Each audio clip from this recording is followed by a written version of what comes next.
orc cop movie. That You could tell with the makeup.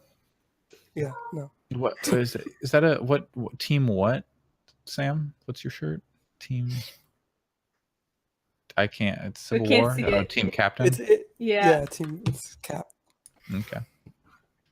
Although I was Team Iron Man during the Marvel Comics event, I am Team Cap for the movie. So, Black Panther is now one of like 5 Marvel movies I've seen, but that was definitely the best one. That was definitely the best one I've seen. I hear it's really good, and I'll probably just wait on it because I don't want to go out to a theater and deal with all that. I don't know. Like I want to, but it's just it's a hassle. My mom just gave me a movie theater gift card. And for no reason, she's like, "You want this?" I don't go to the movies. I'm like, "Okay, I guess." So I tried to get Xavier to go tomorrow, but he had this whole week off and procrastinated until like yesterday to start doing his grading, and like grades are due very soon. So hopefully next weekend then. Yeah. Cool. What a weenie. Is everybody ready to go? I think so. Cool. Once, Alex, you've just put it live, I'm going to share that bad boy. Yep, it is live. And I have chats open so I can... Let me hear you if you're all the way live. Ayo. Ayo. One day say hello. I just want... So I just saw that Toys R Us is going to be closing a bunch more stores. Alex, it's not shareable. What? It's public though. It's shared. It won't be shareable if you get it through the Giant Bomb group. Oh yeah, if you go through my page, it should be not through the group probably. Oh yeah, weird. 1 second. Yeah, I don't know why that permission is all. It's probably because it's a private group. That would actually make sense.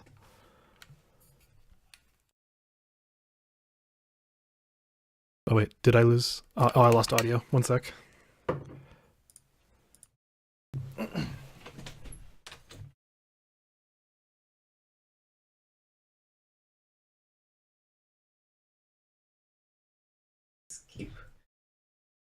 They're all like one step too far for me to reach.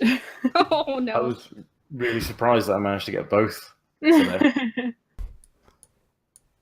There's like a ton of shit on my bed, but I could spin you around real quick. Gross. All right, there's a ton of stuff on my bed. Pizza. Pizza. I love that damn video. The slowed down version, I assume. Yeah. Okay. Put it on the pizza. You guys ever listened to Justin Bieber's Baby slowed down 30 times? Oh no. Oh No. dear. It's literally like I'm scared. It's just tones. It's like whale song. It's super weird. Have you ever heard the remake of Baby, but it's all quotes from Mass Effect 2? No. God. I'll find it later. He's ludicrous on that Amazing. too. I wish. Why? Why? Okay, I guess we should start our podcast. Everybody ready? Hell Yep. yeah. Yep. Yeah. Okay. Hello, everybody, and welcome to episode 8 of Gaming Fix with your friendly neighborhood hosts from the internet. My name is Sam Harrison. With me today, we have got Alex. Yo. And Allison. Hello, hello. And Andre. I'm not going to talk about Dragon Ball or Monster Hunter this week. What? Lies. And special guest, Chris Edgerton. Hello. Andre's not going to talk about Dragon Ball because I'm going to talk about Dragon Ball. So let's go. And finally, last but not least, Erica. Hi, I'm definitely not talking about Dragon Ball today. And rip in peace, Pat. He'll be back in a couple of weeks' time. He's just moving across the country. Yep. He's dead to us again. Just Yeah. that. Rip. Move in peace. Yeah. So today we're doing something a little bit different. we are going to talk a little bit about what we've been playing, but then we're going to shoot headlong into a review of the anime Made in Abyss from last year's anime season. So what we're going to do is, as I was saying, talk about what we've been playing. Then we're going to go up onto spoiler-free thoughts on the anime, and then after that we're going to do spoiler stuff. And I'll make a definitive break when we start talking about spoiler stuff, so that anyone who is listening and is intrigued can go away and have a watch. Last year's anime playoffs were crazy. And took home gold, though. Oh, did it? So yeah, first off, we're going to do what we've been playing. So I think it's only fair to have our guests go up first. So Chris, what have you been playing this week? Okay, Or so forever, really? I had a big week in Dragon Ball because I didn't get to pre-order, so I wasn't able to start off with Blue Goku and Blue Vegeta, and so this week I unlocked them and I finally trudged through the awful story mode to get Android 21. And really so bad. Now that I have like the full roster, I'm kind of able to understand it a lot more, because I think a lot of what that a lot of like the game is very accessible, but like it's very easy to get frustrated when you aren't sure like why you're being hit forever. And I think a lot of that can come down to knowing where the animations are. So if you just like, once you have every character and you're able to go through in practice mode and kind of see where everything is, it becomes a lot less stressful. And I've sort of finally like broken through the wall. I was starting my first 100 matches, I had a 10% win rate. That's 10 wins if you're doing simple math at home. Better than my win rate in most beat 'em ups. Yeah, but now I'm up to 15 with about 330 matches. So it's a steady climb up, but it's a decent, it's progress of some kind. So that's What's your really previous all I can ask for. What's your previous experience with like fighting games and stuff like that? I loved both Injustice games. I love Tekken, but Injustice especially relies a lot on a back forward or forward back motion to do a lot of its specials, and those are super hard for me because not that anyone watching this or listening to this can tell, but I have cerebral palsy, which for me personally makes a lot of motions hard, like a lot of like quarter circle motions and just like fighting game motions hard. But Dragon Ball and a lot of the other like what are being called anime fighters have like auto combos to like set you up into those things. So it doesn't necessarily become about the motions you can do. It's more about the like, can you get the space to do this correctly, and so like then it becomes a much more like approachable game, and then it's just about resource management of like making sure you're getting the right tag and like making sure you're pulling off the right supers, and you have a team where all your supers can sort of connect to each other and all that sort of stuff. That's actually really cool. I never really would have thought of anime fighters as being the most accessible, because you usually hear people talking about how they're the most chaotic, right? Right. There is like a lot of nonsense that goes on in them, and I think overall maybe they require a like to compete at like a high level, like competitively, you need to be able to do like a lot of like the crazy like Roman cancels or whatever they're called in Guilty Gear and all like the crazy air combos. But in Dragon Ball, like, you just get to look cool all the time, and like there's a lot of nostalgia there, at least for me. So even when I'm not doing well, as long as I'm not just getting like or infinitely comboed to death by someone who's way better than me, I'm having a good time. Yeah, that is sort of the of the struggle of the game right now. It's like as people sort of drop off and the better people stay on, what you're going to end up with is you're going to have those matches where you get stuck in a corner and you get infinite combo to death because people have figured it out. Yep. I started. Now I'm breaking my promise, but I started playing in some ring matches, and it. I didn't realize that in ring matches, ring matches, they have like a 3v3 auto or like shuffle thing. Yeah, so you pick like, okay, I want to be this character, and you go on a team, and then you're on a team with 2 other people fighting against 3 other people. And so every time someone tags in your character, suddenly you're in control, and then you tag someone else in, and they're in control, and that's really cool. So what happened? Sorry, go ahead, please. No, go ahead. I was just gonna say it's like the coolest thing in that game, and it's a shame that they didn't that they don't make that easier to get into, because it's a really cool way to play fighters, I think. Yeah, that's the first I've heard of that mode, actually. What happens if one person like loses connection? It seems like it just breaks the whole thing. Okay. I've only had that happen a few times, but yeah, it sucks when that happens. Cool. Yeah. Okay. So I've actually, I might actually sneak into the roster here and say that I've not played a video game this week. All I've played is, I think, maybe half an hour of Divinity 2 and Divinity Original Sin 2. And about an hour to, I don't know, 10 hours of Cat Condo.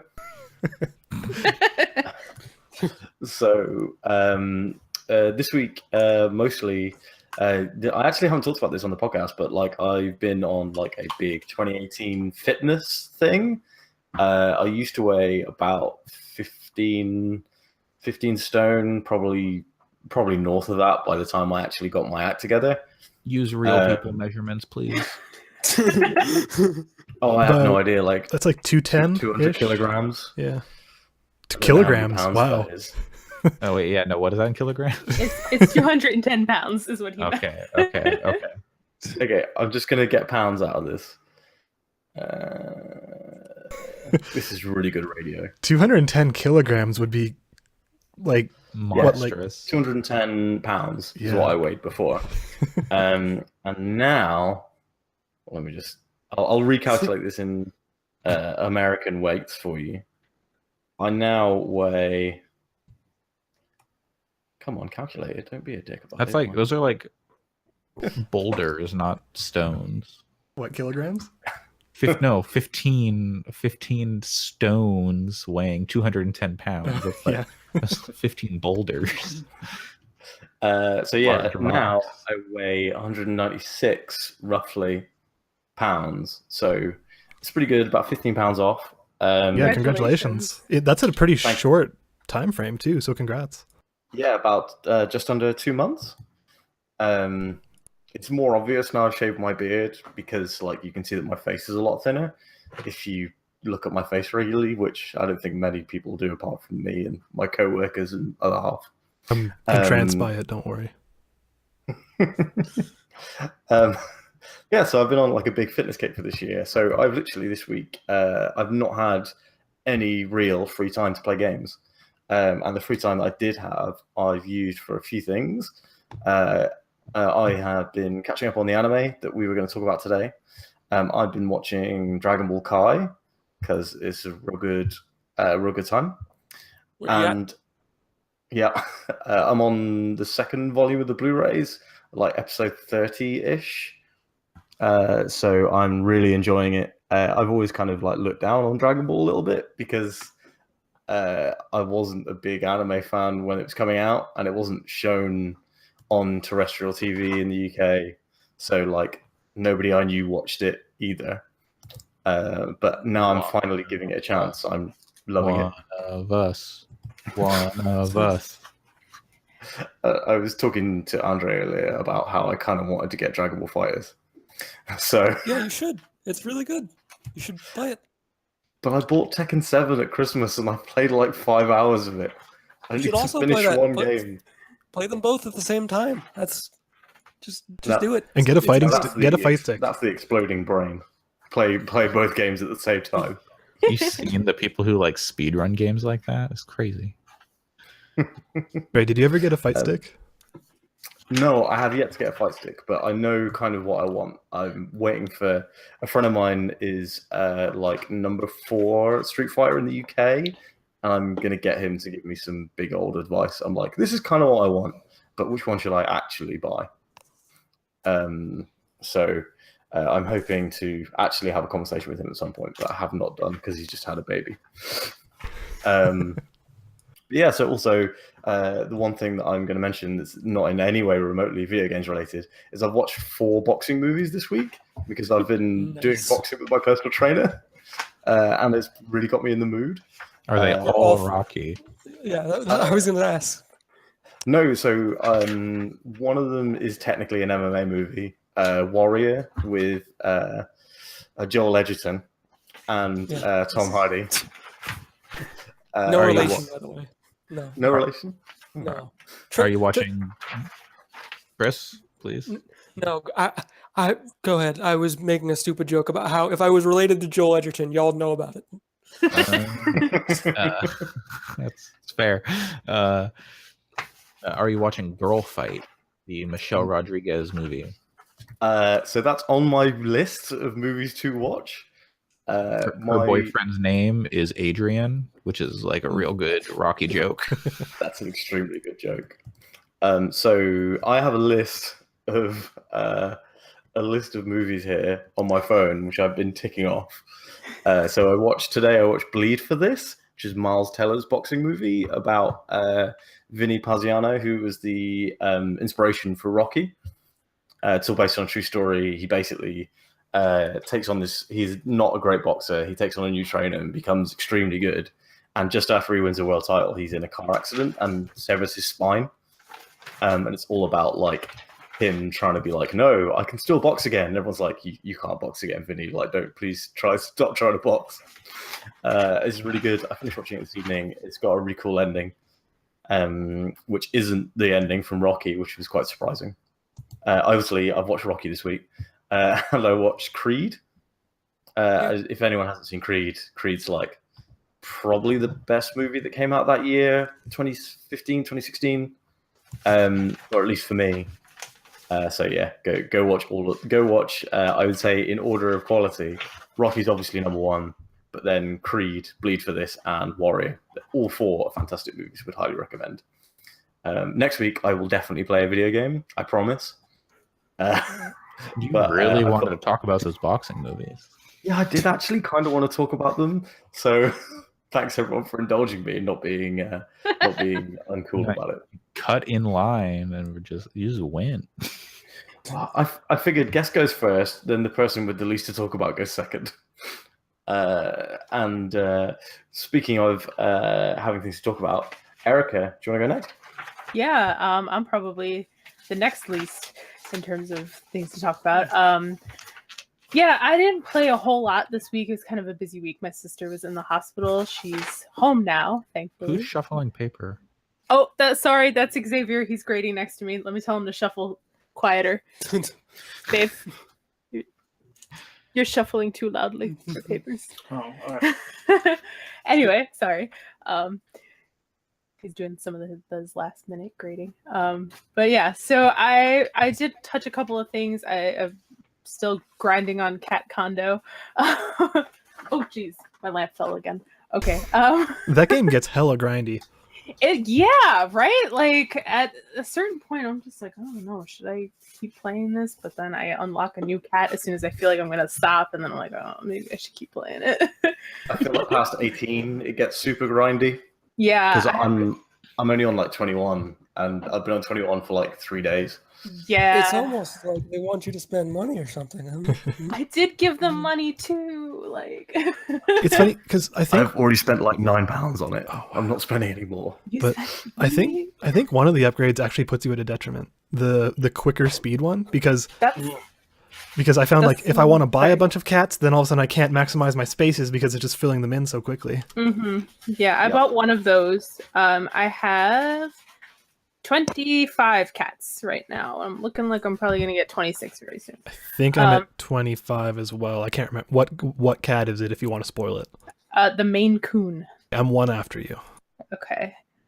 So it is the collecting of the cats. Is that sort of like the not like, because like when I think about clickers, I think about the ones that have like a damage gate to like progress up. but Yeah. like this doesn't seem like it would have that. So is it just you get more overall money or cats, you get the next cat, or like how does that? So it's kind of work? like threes in terms of you put two cats of the same type on top of each other, and there's like a definitive level system for each of them.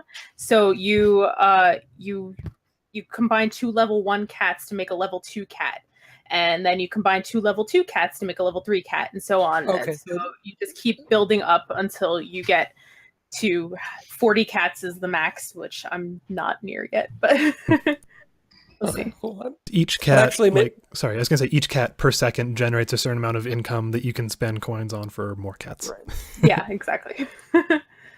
So then you could buy higher level cats, so you don't have to start at level 1 every single time. They don't call it something like Meowcum or something like.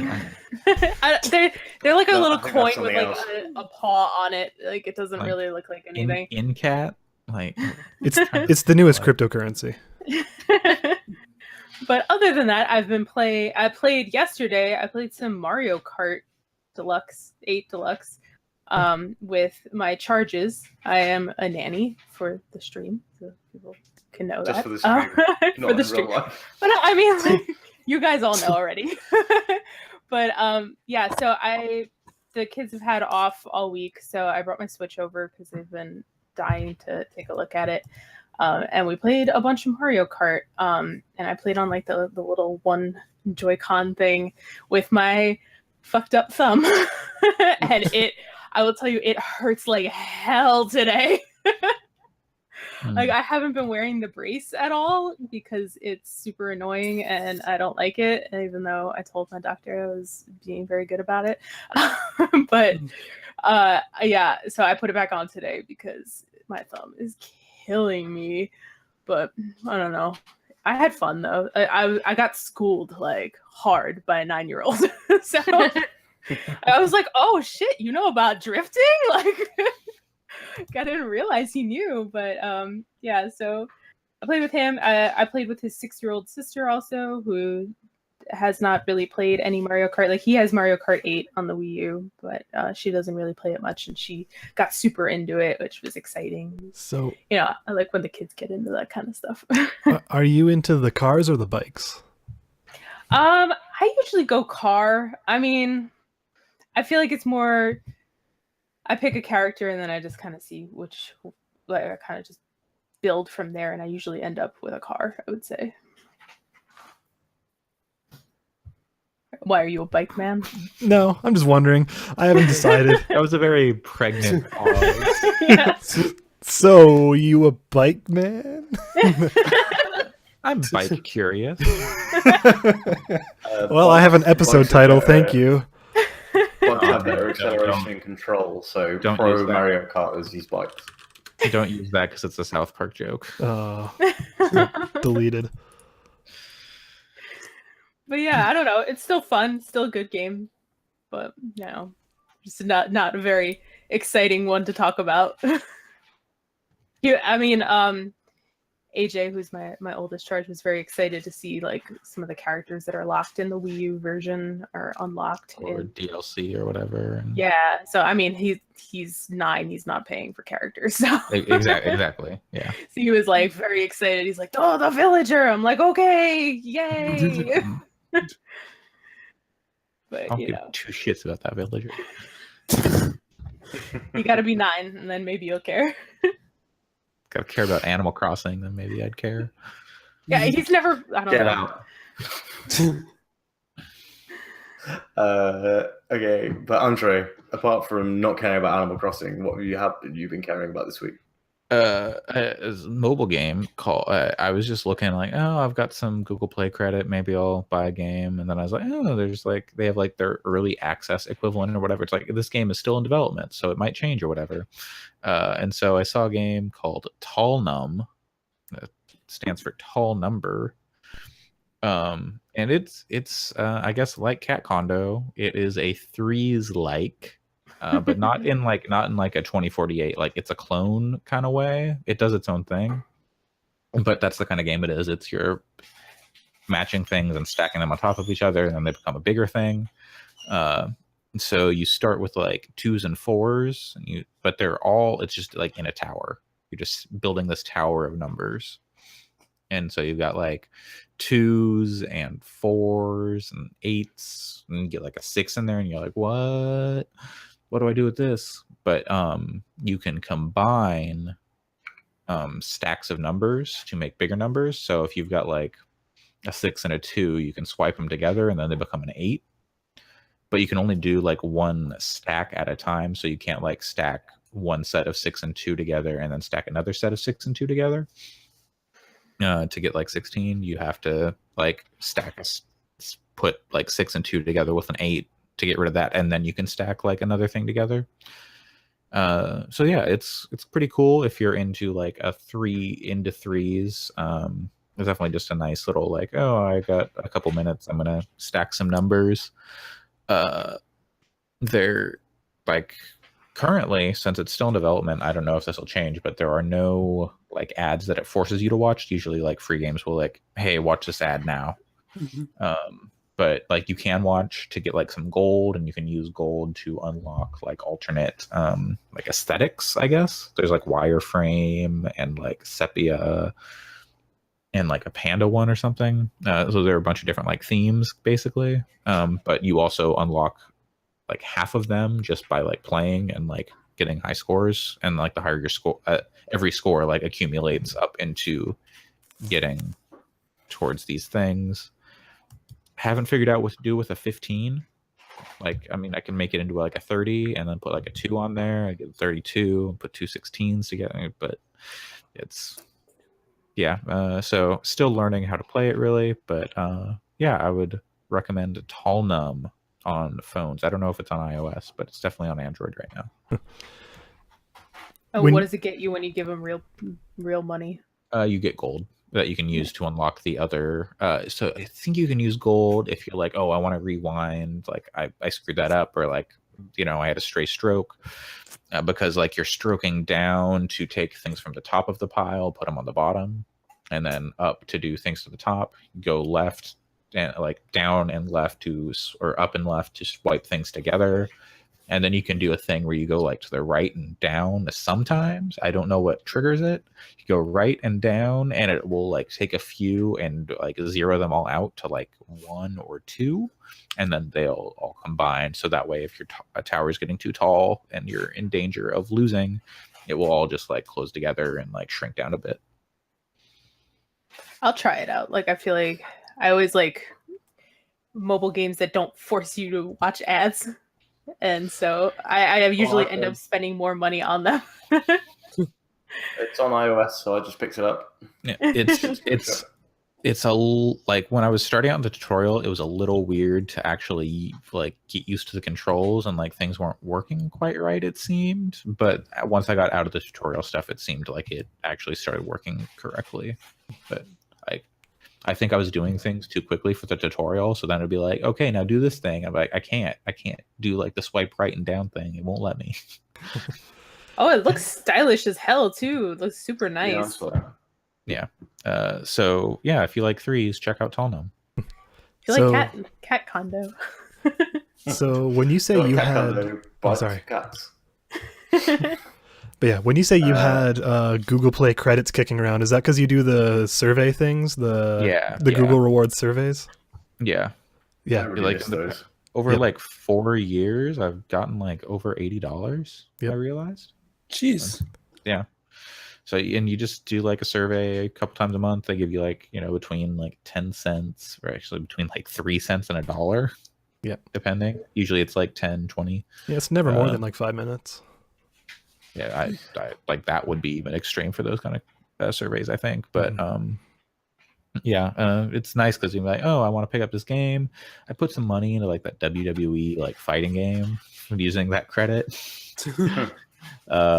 So like I never feel bad about it. I'm like, whatever, they gave me this money, I'm just gonna give it back to them, or like I'll rent a movie or whatever. The surveys, there's something you can do to make them speed up. I can't remember what it is. Like there's like a way to do them like that makes them speed up, because I remember somebody told me how to do it in a pub once, and I started doing. Well, this is about 5 years ago, and I had an Android phone, But I started using it, and like I was getting surveys every day, so it was a lot of money. It went quite well.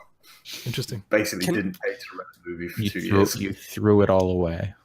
What was that, Chris? Though.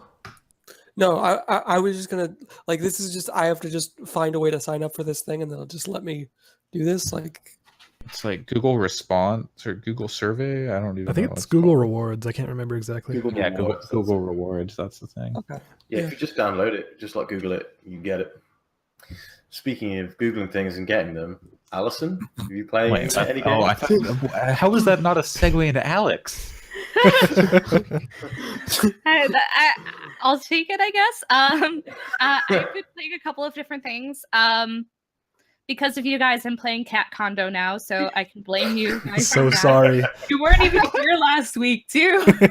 I know, but I'm still like saw you guys talking about it, so I was like, okay, I'll try this game, and I'm like, oh god, this is gonna be one of those that'll suck me in. So we'll see how much longer I do that, but I'm determined to try to not spend money on it, but we'll see. But my main gaming for this week was I picked up Bayonetta for Switch. I picked up both Bayonetta 2 and Bayonetta. You can buy them separately in the eShop, but if you buy the physical, you get both. Have you previously played them?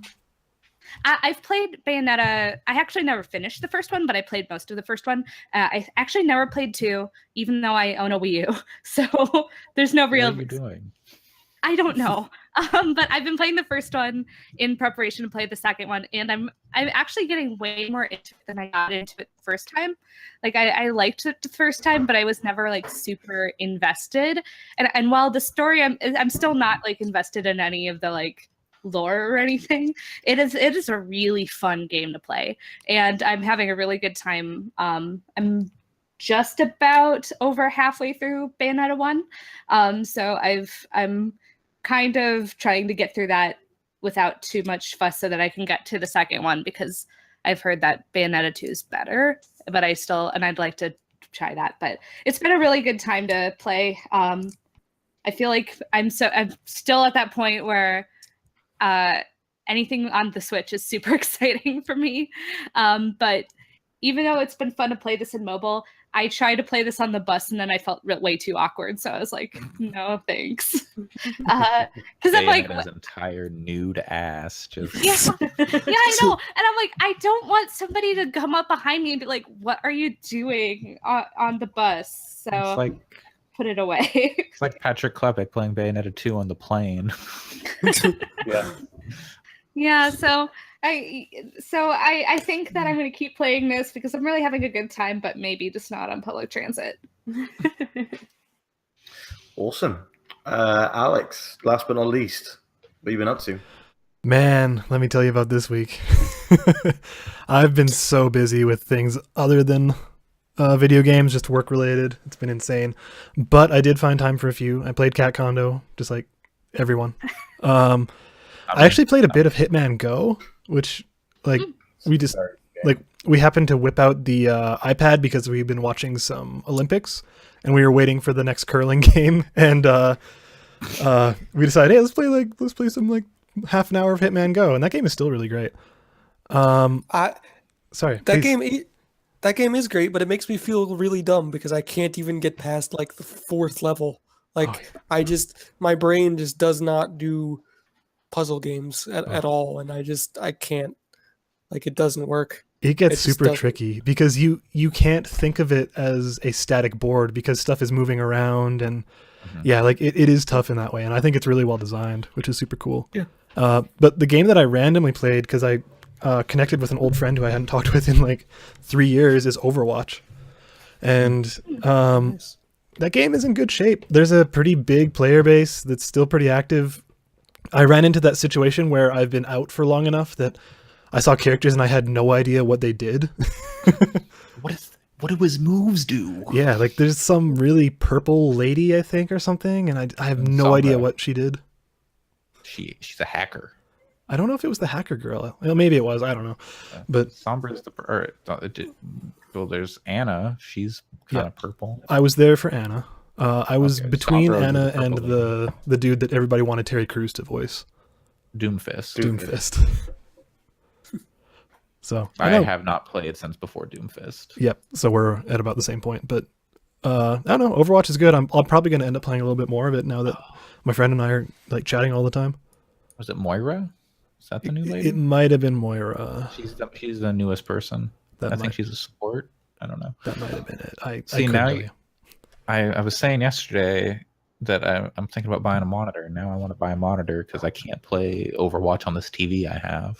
Can't? But I mean, I could, but like it's like a 32-inch TV and I have to be like 6 inches away from it. So I don't know. I'm thinking about buying a monitor so I can have like I want to stream into the Breach and get started streaming like other stuff, and like having a second monitor is helpful for that because you can actually see what you're doing. So have any of you ever experienced those like ultra wide monitors? Like I've never actually tried one. So Xavier has one. I've seen them. They're too wide, in my opinion. They're just too big. For everyday use or for gaming or both? I mean, he like, it's really useful when he's grading and stuff like that because he can have end grade open on this thing, the thing he's reading, and then like a giant bomb video on like the other side. And, that works out well because you can open quite a few things. But I just think, I don't know, how do you look at the whole screen at the same time? Like that's why this TV isn't good for like playing. Like if I wanted to play like League of Legends, it'd be awful because I would have to like look to like the entire bottom corner and to like see things. I don't plan on playing League of Legends anytime soon, but maybe I should. I don't know. He doesn't use it anymore. We use our TV for his PC's hooked up to our TV now, so But he, I'm not trying to take his for my gaming setup, so I like my small monitor. But yeah, no, that's all I had for this week, though. Light week on games this week, but I think that's because we've all spent all of our time thinking about anime. Thinking and living. Dragon Ball Super ends next week. Forever? Dragon Ball Super is ending. Probably like Dragon Ball will probably come back because they're setting up a bunch of stuff.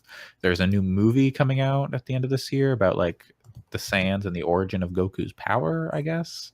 The first Super Saiyan, maybe. I think as Akira Toriyama said is going to be like the biggest, best Dragon Ball movie. I wonder if it'll be in theaters. Maybe I'll go see that in theaters here. That'd be fun. How many Dragon Ball movies are there? A lot. 11 12. something. Yeah, I looked at buying the Blu-rays of them, and they come in like 2 movies a Blu-ray set, and there's like 7 sets. And they're like 45 minutes long each. So yeah, the movie is generous. Yeah, some of them are a little longer, but yeah, it's. I had the Garlic Jr. VHS, and that was my only like anime tape as a kid. Was that VHS? I had a random Dragon Ball VHS. I don't know why it was just like from the middle of like a season or like a saga, and it was like they were in Garlic Jr.'s castle, and then Garlic Jr. summons Shenron, and then Oolong jumps out and's like, "I want a hot babe's panties," and then he gets some underwear on his head. I don't know why that reminded me. Maybe it's because I have Garfield on the mind. Give that a sec to settle in. Sorry. I remember lasagna and he wants hot girls' panties. But I had a VHS like Garfield and Friends episode something taped, and I was like, oh, years later I want to watch this because I'm like 15 and I'm like, why not watch Garfield? So I put it on and it's like 10 minutes of Garfield, then it was just all of a sudden someone taped over it with like porn, and I was like, what? Garfield and some really serious friends. John is getting up to some stuff. Damn it! Why did I miss that joke? Anyway. Yeah. So now Alex has suggested to us. Yeah. Alex suggested to us before we even started recording that we review an anime, and we were all pretty down for it. And then it kind of went away while we did video game chat for 2 months. But then it was incredibly sensible, I feel, for us to bring it back, especially because it was a pretty slow news week for video games, although we didn't know that in advance, but well picked, Alex. So I figure, as it was Alex's original idea, it might be cool for you to introduce it. Yeah, sure. So previously we did our kind of comic book club, if you want to think of it like a book club, where we went through the vision and all of us read it and kind of gave our opinions and thoughts on it. So I kind of suggested something similar but for an anime, and I picked one of the ones from last year, which is called Made in Abyss. The reason I picked it is because it's fairly standalone. It's not a sequel like most of the animes were that like last year, like your No Hero Academia and Attack on Titan season 2 kind of stuff. So it was way easier to get into. But also I think it's pretty masterfully made. Like if you look at it in terms of its art and its music and stuff like that, like it's kind of hard to argue that it's like top of its class, especially for last year. I would personally say that it's masterfully made for its story and characters, but I think it's like if you think about the content of it, it's easy to say that can be divisive. So I think that even within this chat, we're going to have some divisive opinions of people being like, hey, this part was awesome, but holy crap, I never want to see anything like that other part again. But I know for me personally that it hits perfectly because I like the media I like is stuff that's really subversive and dark. So like Doki Doki Literature Club during our Game of the Year talks, or Nier, stuff like that, where you expect it to go one direction and then it just completely blindsides you. So that's the kind of stuff I'm into. And yeah, I thought Made in Abyss was something worth seeing even if you weren't deep into anime. So brought it to the table and we all made our way through it. Cool. So yeah, before we go full on into discussion about it, I want to say I think that we're going to try and do one off-topic episode at the end of the month every month, which is going to be like a group review. So we'll try and give you guys a bit more heads up next month as to what we're going to be doing to give you more time to get involved with stuff. I don't know who's going to pick it. Alex and I have had a turn, so I feel like it's fair to let everybody else have a shot. And no, Andre, we're not watching Dragon Ball Super. I saw you throwing away my shot. But yeah, so let's how do we want to start this one? Do we want to say what our feelings were in terms of an overall summation, or I don't know, how do you guys want to go about this? Just start yelling, man. No, you guys didn't help me. I thought this was going to be a team effort. Oh, sorry. So I guess first question, what's everyone's experience with anime prior to it? I watched a lot of Dragon Ball growing up. Yu Yu Hakusho, Full Metal Alchemist. Yeah. Do we have anyone here who was this anyone's first anime? It's my second. We're all nerds full here. one Come on, anime. bro. No, I really have very, very little experience with anime. I've seen exactly 2 full animes. This one and Yuri on Ice. And those are polar opposites. I love it. I love it. Polar. I saw, as a kid, like Dragon Ball was on like in the morning when I would get ready for school, but I know I've seen a lot of episodes of it, but I don't remember anything that happened in it.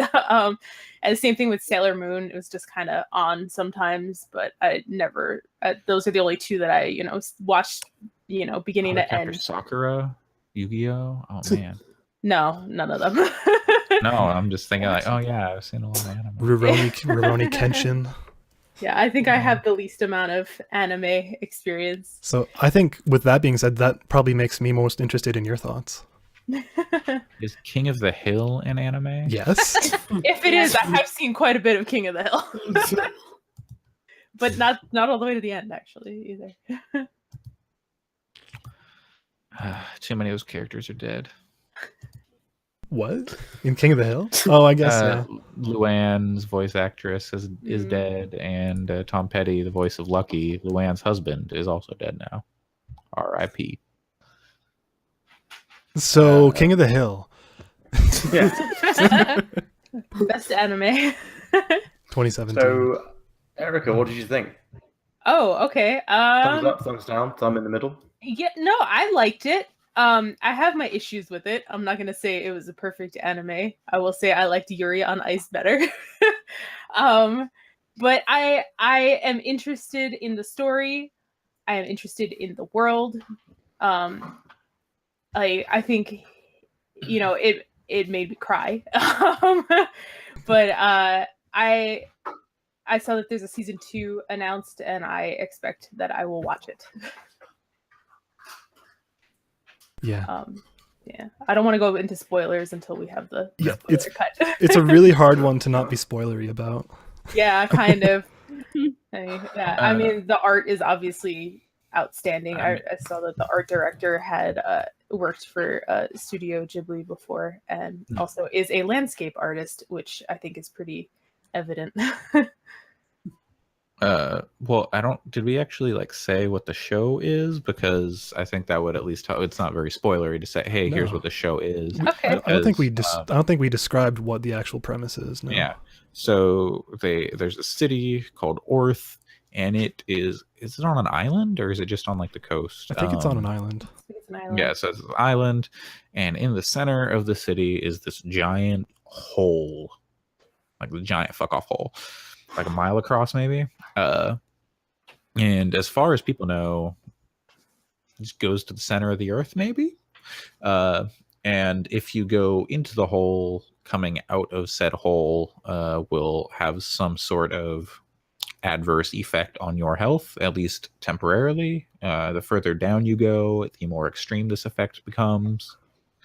And there are a group of people called cave raiders whose job is to venture into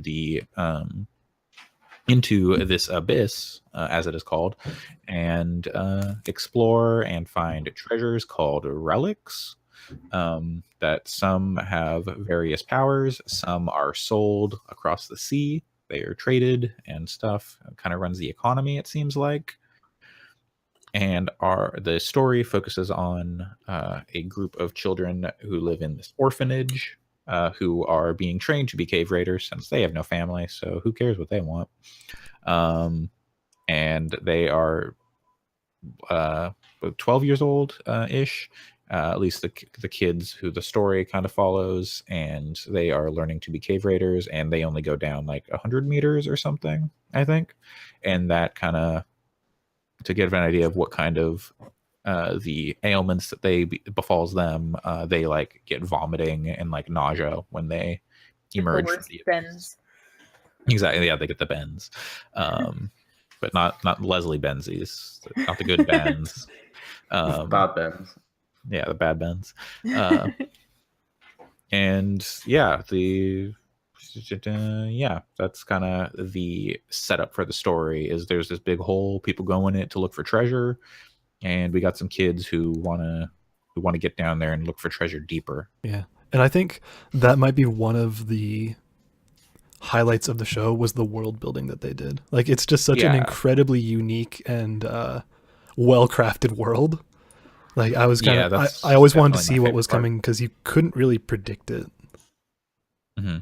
Yeah, they set up a lot of really fascinating environments as the show goes on, which we'll get into. But yeah, kind of my takeaway from it was I am really completely fascinated by the world they've crafted, and I'm not so crazy about the story they have chosen to tell in that world. I don't think it's a bad story, but I could see like a more interesting story unfold there. But maybe as the show goes on, maybe things get more interesting and like more my style. I don't think it's like a bad story, just not my style of story. Yeah, that's probably close to where I felt about it, because the world building was, I mean, clearly kind of the star of the show. And the whole concept of this abyss, I think the concept of the curse of the abyss, where basically you can go in as far as you want, but going out is what's going to hurt you, is really kind of an ingenious concept.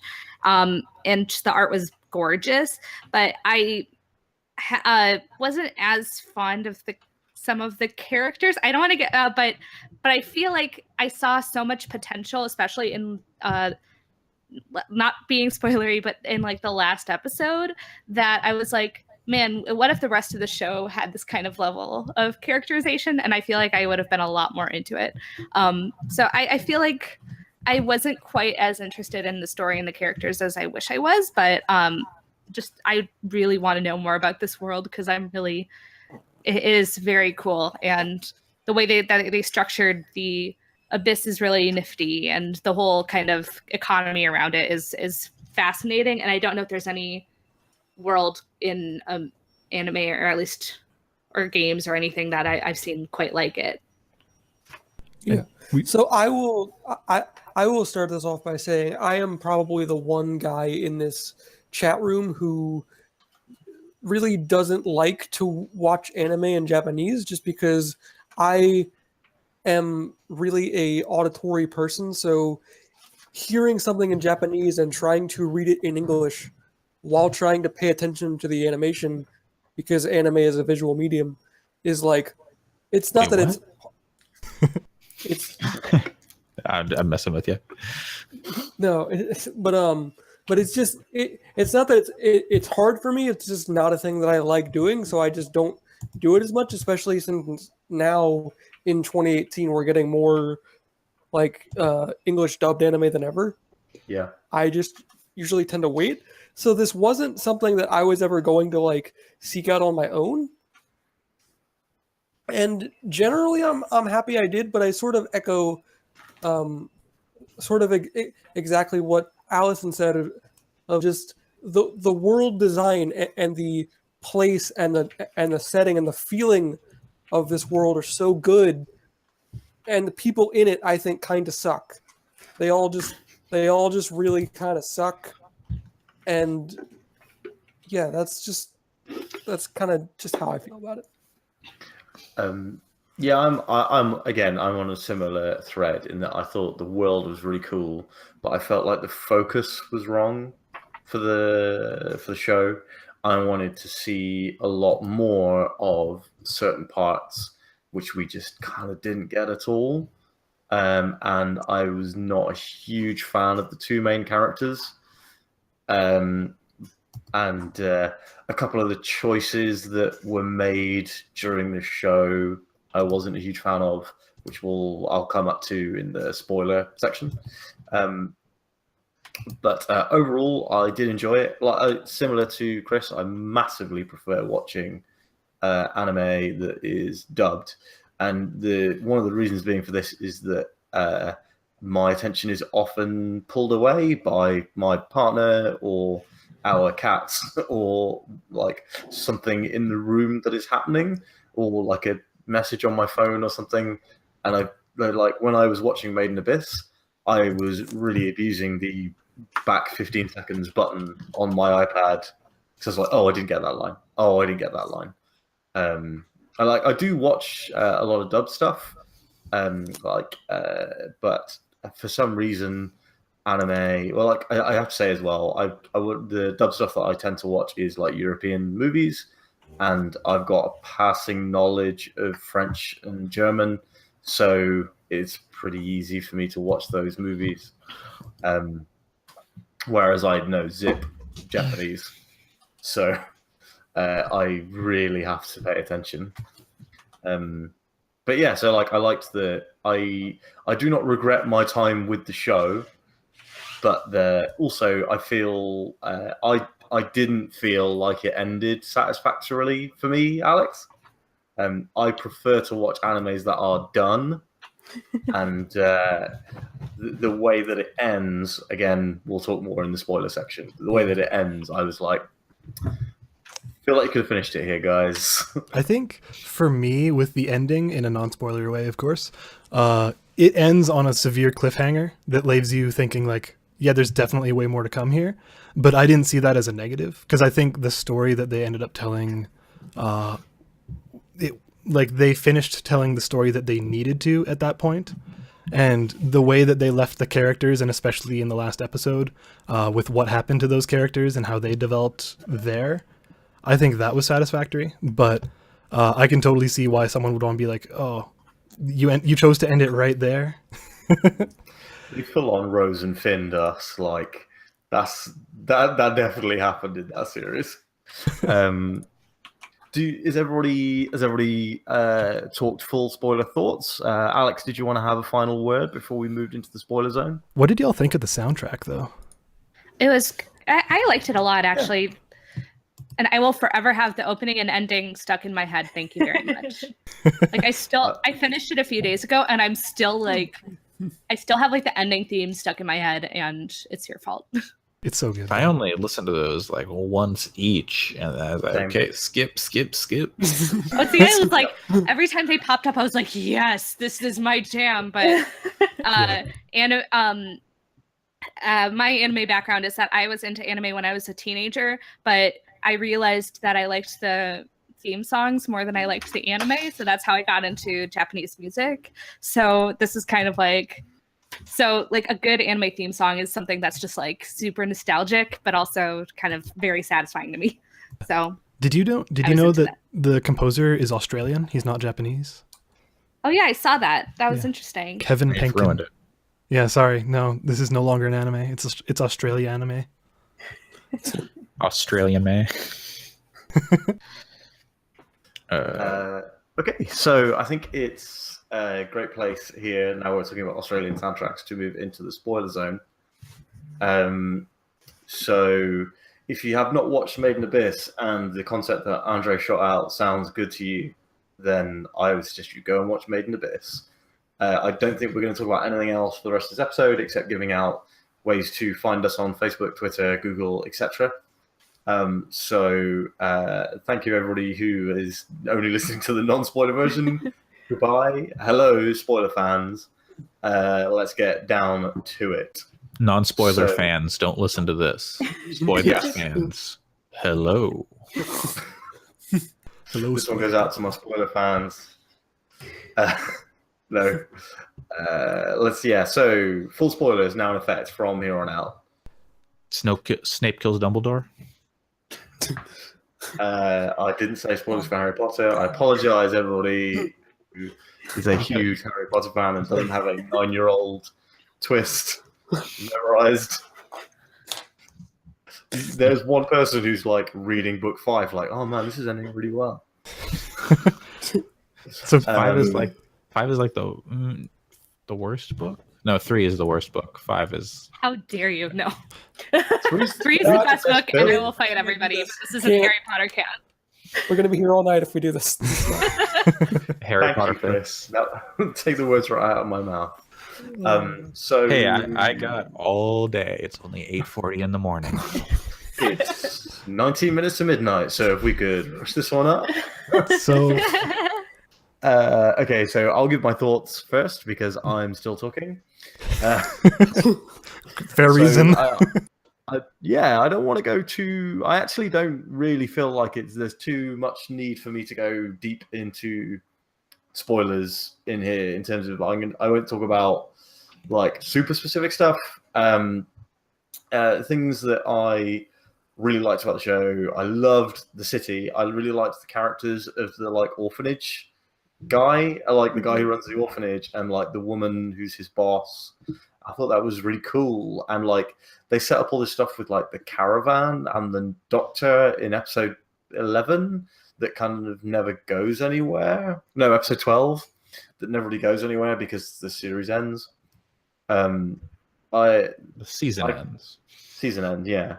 I don't really give a crap about the Abyss. I want to see what's going on up top. Like I want to see the politics of that city that sprung up around the Abyss. I want to see the trade, the economy, like that sort of stuff, like that. Like getting my Battlestar Galactica on in that, like maybe the central theme of the show is the least exciting part of the show is something that I really felt with Made in Abyss. And I really disliked Reg and Rico as main characters. I was not rooting for them at all. And I think with both of them, I thought, I don't know, I just felt like once the first few episodes went by, I was like, I don't want these characters to be 12 years old in these in this situation.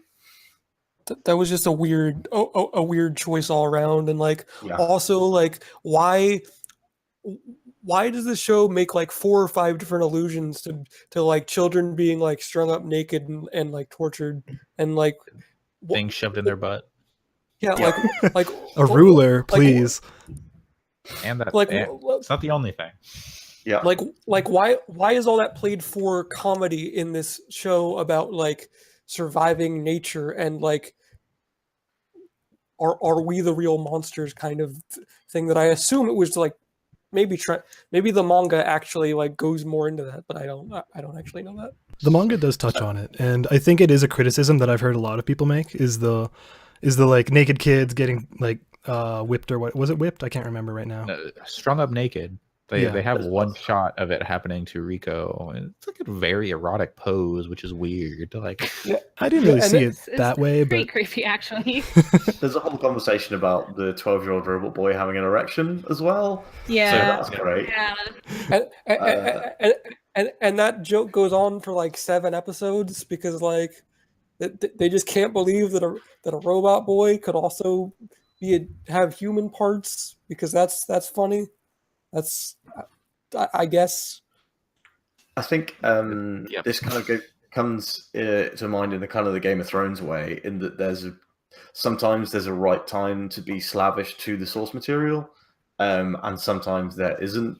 Like, for example, in the original text of Game of Thrones, Daenerys is like 13 when she's like getting married off and having sex for the first time. And that's, I don't know, I feel like, I don't know, a lot of the show didn't feel like, I thought the show would have been served better with adult characters or, like late teens in that situation. And part of it was me wondering if they were kind of trying to go for the whole, like, kind of anime trope of, like, adventure is kind of adolescence and you're setting out as a young person, but I don't know if I really got that out of the show. So it's one of those things where that might have been what their intention was, but if it didn't really come across, so I don't think that anything would have really been lost if the characters had been kind of older. Because I think it made total sense to me that they were the age that they were. The reason for that is because a lot of shows like this, especially adventure shows, have children doing stuff that like should be well beyond their means. And like from the very start of the show, you're kind of given the thought that the abyss is this big scary thing that like you should not be going down into unless you're fully prepared and you're fully trained and everything like that. And they get like a little bit of training in Ozen's forest and stuff like that. And they have people kind of allowing them to do it against like against their best wishes, really. Just being like, okay, you can do this, but you're maybe making a mistake. And like, for the first part, they have an advantage. Like when they're in the second layer and Reg has his robot extendo arm, so they can basically get past the sheer cliffs like with no problem. So it's like, okay, yeah, this hasn't really been a problem yet. But eventually they hit that point, and that's episode 10, where it's like, oh, guess what? Yeah, the abyss is really fucked up, and we weren't joking about the dangers of it. So you are kids, and you probably can't handle this. Yeah. So like I think the fact that they were teenagers or like adolescents made total sense to me at that point. Cause there's no ex machina found in that show at all. There's no coincidences. There's no, like nothing is left to chance. Everything is characters' decisions and everything is like the consequences of those decisions. And like Rico finds herself totally messed up, bleeding out of every orifice, with an extremely destroyed hand, and Reg breaks her arm to try and amputate it. Like, so once they did that, I literally just skipped past that half point of episode 10 because literally the rest of the episode was that, and I was like, I'm just not gonna watch that. I'm just gonna skip right to the next thing. And that was just the start of the next episode. I literally covered my eyes so that I could see the subtitles and read them, but not see anything else. Because I tried to like get through it, but I was like, I can't do this. So then I kind of had that like, I could still kind of hear what was going on and sort of see, but I was mostly reading the subtitles because it was real. Yeah. It got real. It got very real. They could have just done what they do in Dragon Ball and just have people get body parts just punched off and then they're just gone. Gone. The thing about that though, is I totally get what you mean, Alex, but the thing that I was kind of missing, at least, was I felt like I understand that the whole purpose of the level of kind of guts and gore was to show you that these things do have consequences. Every action they'd make has a consequence. But at the same time, I wish that some of those consequences could have been a little bit more psychological and more character building. I mean, I got some, like, to an extent, some of that, but I felt like by the end of season, I didn't really get the sense, like, that Reg and Rico had discovered themselves as characters in the way that I was hoping they would. I think that the characters, as they were kind of going out, were good starting points, but I don't know if I really felt more of those like enough of a departure from that. And so I felt like a lot of the level of kind of, we're going to see there's a lot of blood, and we're going to have an episode where most of it is Reg possibly trying to cut Rico's arm off. It felt like we're going to show you the consequences, but as almost like compensating for, we're not going to have that kind of level of psychological consequence. And I wanted more of that. Yeah, Rico is just Marty McFly. Like, she doesn't learn anything from her decisions and from the consequences of those decisions. It's, I don't know. I understand why they've made all the choices they made in the show, like the writing team and what have you. But I just don't feel like those characters were for me. I think that's probably, yeah. I think in terms of psychological stuff, I think Reg ended up going through the most between that scene as well as the whole MIDI arc. Let me get to that. Did, but at the same time, I don't know if they really explored the fact that he's a robot enough. I mean, like, I feel like they did to an extent, but I feel like there's a lot of like kind of almost like Blade Runner-y stuff where they could, like, what does it mean that he's a robot? And I just feel like they kind of used that as a, like, well, he now has extendo arms and he can use this blast, but he has all this kind of mystery. But I don't know if it really explored the show. Okay, it's the name of the show, Made in Abyss. That's where he was made. She was also made there. Yes. Well, I don't. Did they do the D? Was she made there? Yeah, that's. I mean, she's born there. So, point of order, because I actually don't understand. Is the mother alive, or is she a ghost, or we ambiguous? Don't know yet. In the show, it's here's ambiguous. what I want. So I was saying, like, I dig the world they've built, but I'm not so crazy about, like, the story they're telling in this particular instance. So I want, like, the Dragon Ball version of this. That's just Ozen and Liza. I want them, like, I want the story of Liza, and, like, she seems fucking awesome, just based on what we've heard. And then Ozen's like this really weird, creepy, but also kind of cool character. And so, like, seeing what drew Liza to want to go into the abyss, and for, like, to go as far down as she could, why maybe she had that desire or something. I would love to see, like, that kind of prequel stuff of setting up that relationship and kind of Liza coming into her own. That would be pretty rad. Yeah. One of the things that kind of I thought was a little bit disappointing about Rico was that she had that whole thing where, since she was born in the abyss, she kept being drawn back to it, which felt kind of like almost removing some of her agency in a way, because it's like, of course she's going to go to the abyss because she's being physically pulled in.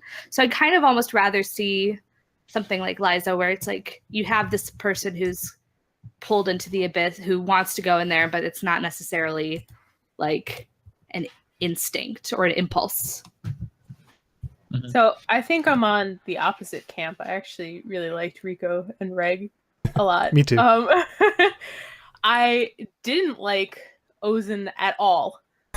Even at the end? She's a giant asshole, and they all just seem to forget about all, like, the beating up she did of everybody, you know? Like, same. So I was like, okay, I guess we're gonna forgive her for, like, trying to beat the shit out of you. I don't understand like why that was in there. Like I get they say it's for like training or whatever, but it felt like torture porn. Yeah, like I would have so much rather the show been about because like it's almost kind of like Monster Hunter in a way, except you're not like hunting the monsters to kill them, you're hunting to like get away from them. Yeah. So I would have much rather it been more about the actual monsters that are down there and not the people in the abyss. But that's, I guess, again. Speaking of characters, people were monsters all along. We're the real made in abyss. It's about the abysses you make along the way. But if we're talking about characters who could potentially swing one way or another, I think there's one. If we were to all agree on one, what do you think about Bone Druid? It's too early to tell, but I was super interested where that's going. Evil. But is he evil? He's doing science. No, he's super evil, dude. He's wearing the black hoods from freaking Kingdom Hearts. He's Organization 13. He's super evil. He's that plus Daft Punk. Like I don't want like this. I don't know. So I'm gonna say this. Like the Nazis did science too. You can find some images just because you're doing science doesn't mean it's good. You can find some images comparing Bone Druid to Dr. Mengele. Mm-hmm. Yes, sorry, Sam, please. Then I will go on my. Extremely quickly, I thought it was very funny that it was called Orth instead of Earth. Every time they said it, I laughed out loud. That's it. That's my final point. I have nothing else to say, I think. Well, okay. So, the Bone Druid thing. Do you have something to say, Allison? Or oh no, go ahead. Okay, so Bone Druid stuff, like I got some serious like Full Metal Alchemist vibes from the MIDI and stuff, and I couldn't stop thinking about the dog. That's exactly what I thought as well. Is just man. And so like turning this. Yes, please, Chris. No, so I'm so sorry. I don't mean to cut you off. It's just the stupid delay. But I was gonna say that the transformation scene is also a scene that I did not watch. I only listened to and waited for it to be over. That scene was extremely rough. Yeah, it was like that whole thing with MIDI and Nanachi getting transformed into. I didn't really understand how that worked because they're like, oh, we're gonna push all the curse into one side and then you'll be fine. And it was like, so I don't understand how that worked or what made sense. But yeah, there was definitely some like Full Metal Alchemist, like that's uncomfortable vibes. There was a hot minute when MIDI crawled up on Rico at the end of one of the episodes, and I was like, oh shit, that's her mom. I think I had the same thought. Yeah, I just do. It was like the very end of the episode. I was like, oh my god. But what else? There was another thing.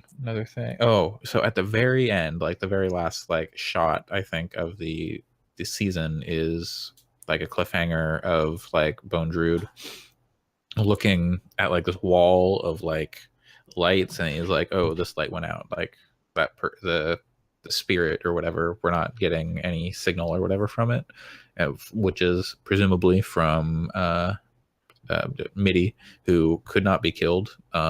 Previously they had attempted a lot, which was really disturbing. And so that led to Nanachi running away with MIDI, and so Bone Druid's like, oh shit, you killed it, good job. I want to see you. Then talking to himself, but also he looked like he had maybe undergone a hollow transformation. Like he looked a little weird from the back, like maybe he had like a tail and some other stuff. He had like a big metal tail. Yeah, so I wonder if he has undergone a hollow transformation using the information he gained from transforming a bunch of kids into little monsters. Yeah. But so that show had a lot of really rough scenes. And I think one of the worst was probably the MIDI murder scene. I don't know how else to describe it. Like, basically, I found that scene totally tolerable. Like, even though it was set up so sadly with like the arrangement of all of her stuff and it's like a funeral and everything, and Reg's getting ready to do it. But the scene, what made that scene so hard for me, or like what caught me off guard, is the moment where like Reg's about to do it, then Nanachi just starts screaming and tells her to stop and is just hugging and crying, and like that was a really well done though extremely depressing scene. Yeah, I feel like that whole episode, the whole development of Nanachi and Midi and their whole story was like by far my favorite characterization of the show.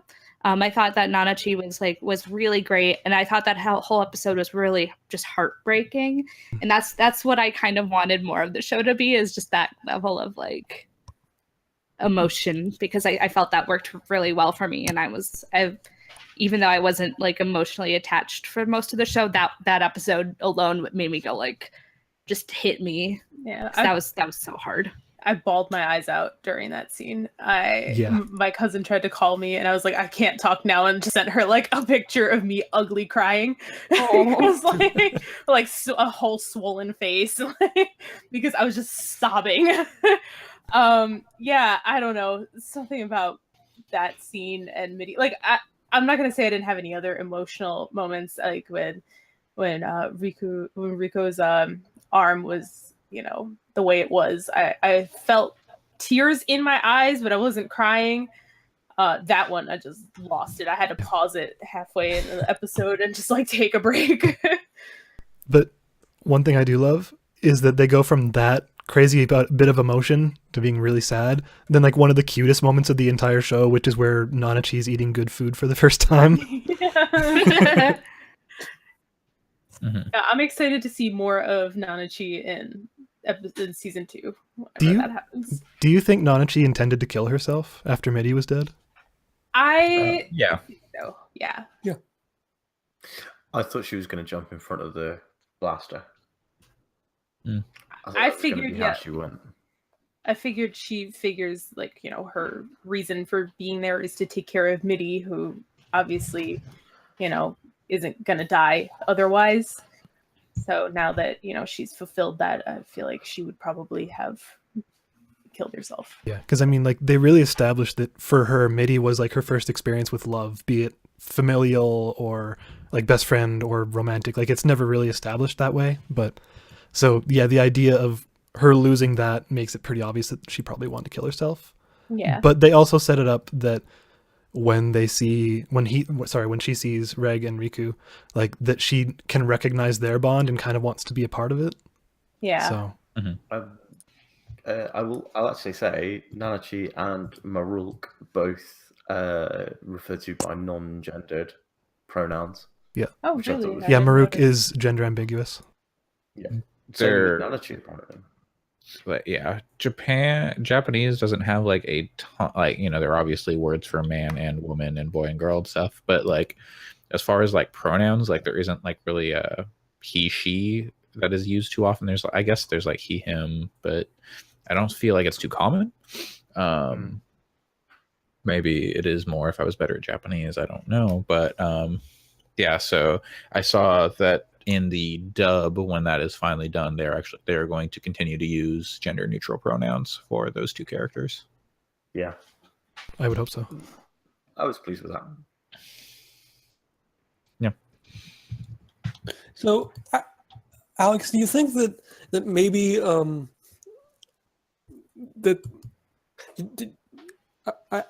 sorry, words. I guess I'll ask you this. Did you read the manga? Did you like after you saw the anime? Did you like read up on the manga? No, I actually made an explicit point not to, because like when I finished Attack on Titan season 1 many years ago, I went back and I caught up to it, and I still actually read it monthly to just stay up with the story because I found it really fascinating.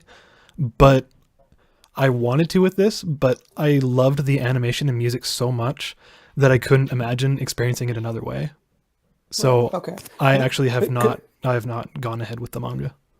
Because I was going to ask if the disconnect that we're getting is that we didn't read the manga and maybe the anime cuts off in sort of a weird, because it sort of leaves you in this weird, like, it's kind of like you could make it halfway in a story, but it's also like not necessarily, because maybe they go back up, or like, who knows. Yeah, I've So, read. like, Sorry, go ahead, please. no, that's it. I was gonna say, I've read a lot of discussions. Like, I've read a lot of very moderated discussions about it, where people who have read the manga are kind of answering certain questions with an amount of ambiguity. And a lot of the manga readers were saying, that was a really weird place to end it. I see why they ended it there. And frankly, it was probably budget related. But they say if they were to continue from that point, like from the point where they had left off, it would be very difficult, because leaving off in the middle of that would have just been impossible. Right, yeah. So they couldn't really have picked a better break point, is what a lot of the manga community seemed to be saying. Yeah. Right. No, like that's the tough part with the like currently like in like syndication, like the like currently releasing manga, in production, like book or a series, and then like transferring it into another medium. Like Dexter did it, Game of Thrones is doing it. It just becomes like a weird thing. Yeah, and they're making an explicit point, apparently the animation studio is making an explicit point not to get ahead of the manga. Like, they do not want to set themselves up. Like, that's what happened with the original Full Metal Alchemist, and which ended up being pretty divisive among fans. So I've still never seen Brotherhood, which is supposed to be the like faithful one. It's extremely good. I've watched it. It is very good. Yeah, it's very, very, very good. I don't want to see that dog again. It's like one episode. You can, if you know what happens, you can skip that episode. There are like multiple episodes leading up to it. Yeah. Like, you see the dog and you're like, oh man, what a nice dog. He's so happy. I hope nothing see the happens girl, to him. and she's like, oh, I love this dog. Yeah. And like, oh no. I'd love to be this dog. It's the pictures of the people cosplaying as that dog. Father-daughter version of that cosplay is terrifying. Yeah, I love the father-daughter cosplay where the daughter is dressed up as the dog. I'm sorry, if you guys haven't seen Full Metal Alchemist, this probably makes no sense. Yeah, no, I don't know. It's Brotherhood is worth a watch. It's on Netflix in the UK, so you guys might have it. Yeah, that's probably I think in the past. It is on North America just recently. Brotherhood is just like it's like a re-edit, right? It's not like a... No, everything from scratch again. Yep, it's completely from scratch. I guess we're done for Made in the Abyss for the moment, but so with specifically with no, that's fine. There was a point where it split from the manga, right? Like the original Full Metal Alchemist, where it went this way, but the author intended for it to go this way. So the first, like, this amount is the same, more or less, some parts of it being a little bit abridged. But then from then on out, it's completely different. But yes, it is reanimated, but it's the same voice actors and everything. Cool. So back to Made in Abyss. My thought would be that I think we've kind of mostly spoken about Made in Abyss in terms of we've all given our opinion. I've tried not to spoil too much, I think. I think we've all been pretty good, really, in that we've talked about everything, but not too detailed. So even if you watched it, you could probably still enjoy the show. I'd like to, if we're ready to kind of start closing up, I'd like to close up on, would you watch a second season? I know, Erica, you said you would. Yeah, I would. Okay, I have one question before we do this about anime in general. Sorry, about continue. anime in general. Is like the focusing on especially Riko peeing herself a lot, I found like a little much, you know? Is that a thing? That's not really an anime thing, no. Okay, because like at first I figured, you know, maybe sexualizing younger children might be a thing, and then you guys were all horrified too, so I was like, okay, good, I'm not the only one. But you know, the pee stuff was a little No, I think it was to make a point, keeping it kind of grounded in some form of reality, because, you know, shared experiences between all humans, that is one that we could have. I think that's maybe the point, but it's tough to say. That would be one of my criticisms as well.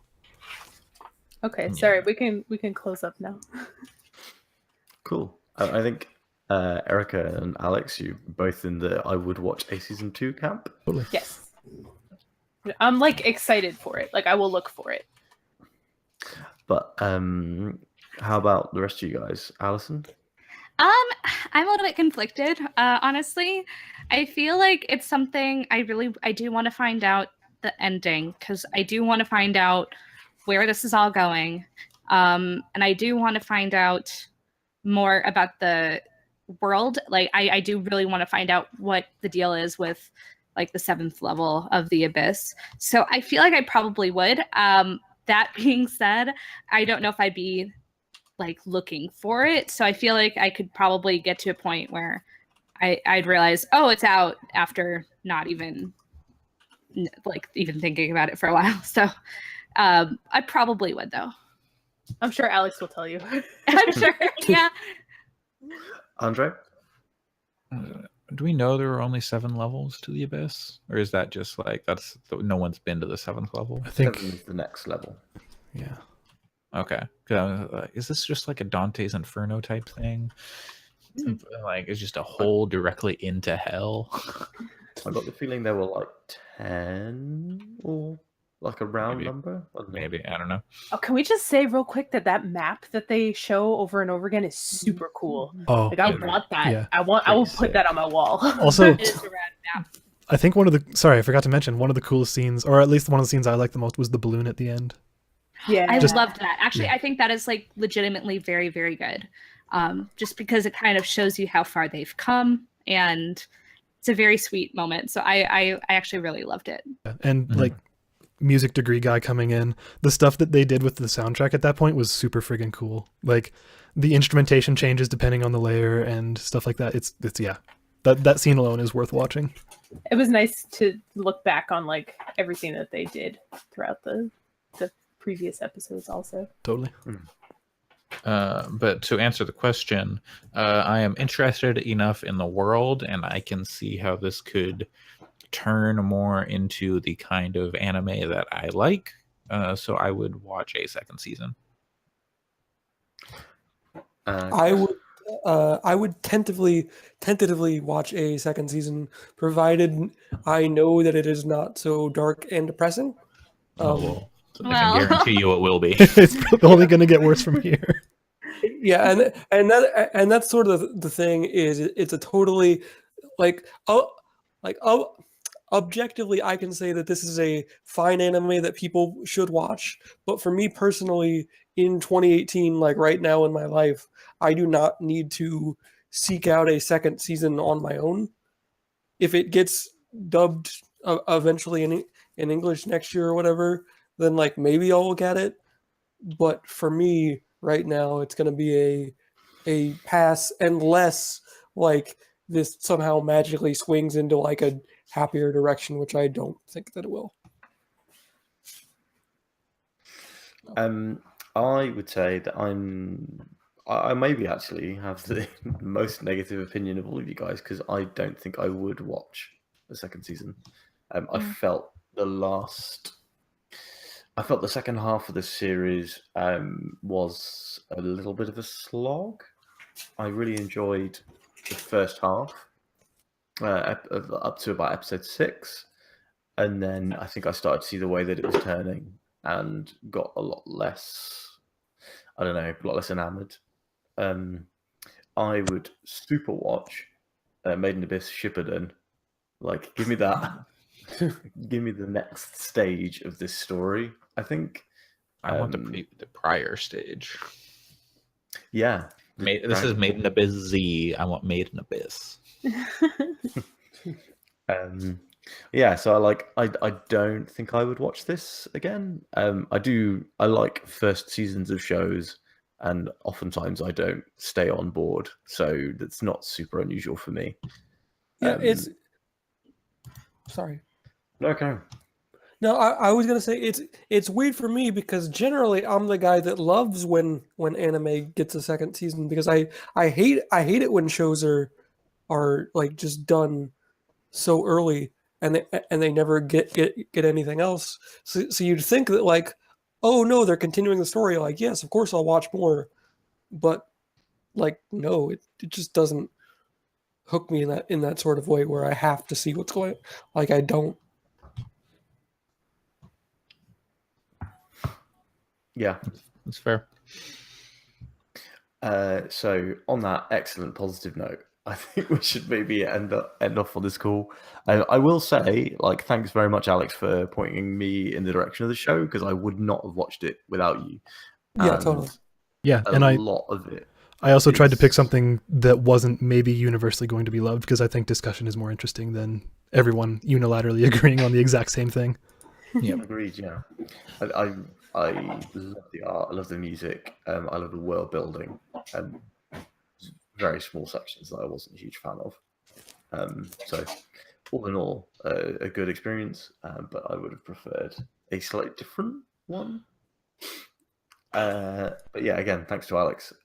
We'll let you know super early for next month's book club review club, I guess. And it's going to be Alison, Andre, or Erica, I guess, who get to take a pick. Let's finish off this podcast because it's now gone midnight UK time. So, Alex, how can people Google you, and where can they do it? If you look at meundies.com, I'm one of the models there, so you'll find me. And Alison? Stamps.com/Alex on MeUndies. That's where you can find me. Andre?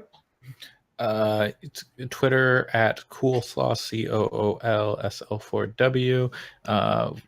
Dragon Ball Super ends next week, so there's time for us to all catch up and watch it in time for the end of March.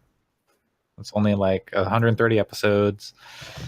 Watch like 3 episodes, more than 3 episodes a day. 3 episodes a day, 4? I don't know. An hour a day. You'll do it. Well, yeah. I mean, nothing else. And Erica? You could find me on Twitch most nights. We already recorded today, so not today. At twitch.tv/Zupadupa, XUPAHDUPAH, where we're finishing up Yakuza 0. And also my other podcast, Tempered Expectations, which is about video games and wrestling. And finally, thanks again to Chris for subbing in this week for Thank you. the late, great Pat Jacote. Rip. Chris, where can people find you on the internet if they wanted to get in touch and talk to you about your opinions? You can find me on Twitter at Wheels1993. That is the year I was born. You can find the guy who does my avatar art. His name is Daniel Fu. You can find him at odd_particle. Yeah, I talk a lot about. Did he pay for that? No, he didn't pay for that. You can find me talking mostly about video games, wrestling, and currently disability rights, because that's a problem here in America and we need to fix it. So, yeah. Excellent. And I hope we have you on again. I think I'll do it any weekend, man. Excellent. Well, yeah, like I said, I'm speaking for everyone here, so out of turn. But it's been great to have you on. And if you are interested in all of my bullshit, then you can find me on Twitter and Instagram at SGCH. I'm going to stop you right there. I am absolutely not. Andre, you follow me on both of those platforms, so what do you think about that before you make the comment?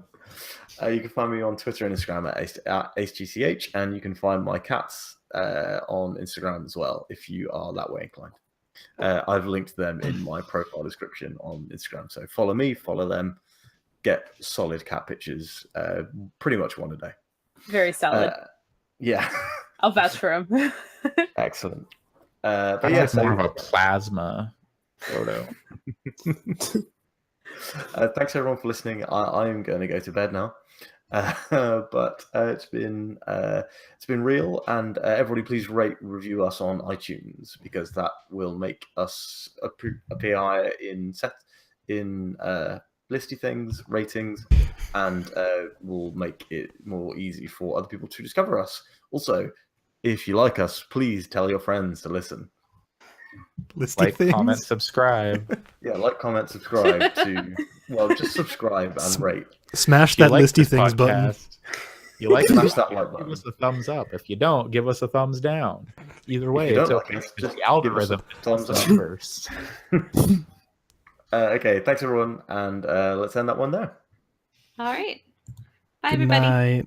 Bye everyone. Bye. I'll speak to you guys next week. Bye. Bye. Oh shit! I forgot something.